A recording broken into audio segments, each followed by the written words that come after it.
Welcome to day 6 of week 2 in our Pascha Pilgrims Lenten Insights journey. Today, we delve into a thought-provoking theme inspired by the consequences of the leper's disobedience in Mark chapter 1 verses 40 to 45.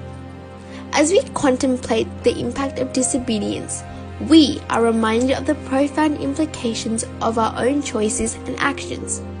Despite experiencing a miraculous healing at the hands of Jesus, the leper's disobedience had far-reaching consequences, hindering the ministry of Jesus and potentially obstructing the fulfillment of God's purposes.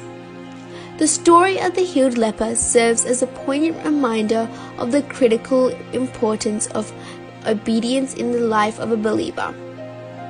Despite being the recipient of divine grace and mercy, the leper's failure to adhere to Jesus' instructions resulted in missed opportunities and unintended consequences.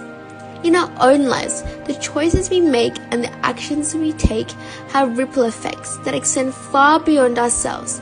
Just as the leper's disobedience impacted the ministry of Jesus, our disobedience can hinder the advancement of God's kingdom and impede His redemptive work in the world. Today, we are invited to examine the importance of obedience in fulfilling God's purposes and advancing His kingdom. Obedience is not merely an act of compliance. It is a heartfelt expression of trust, faith, and submission to God's will.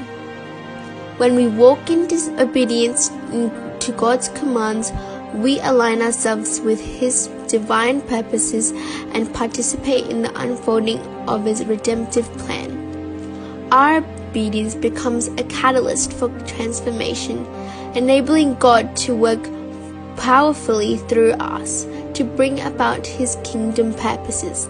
In a world marked by rebellion and disobedience, our commitment to obedience stands as a testimony to transformative power of God's grace and the reality of His lordship in our lives. It is a declaration of our unwavering devotion to Him and our willingness to surrender our will to His. Today, let us hear the sobering lessons of the leper's disobedience and commit ourselves afresh to lives of obedience and submission to God's will. May our obedience be a source of blessing, enabling God to work mightily through us for His glory and the advancement of His kingdom. Join us as we reflect on the impact of disobedience and embrace the call to lives of wholehearted obedience to God's will.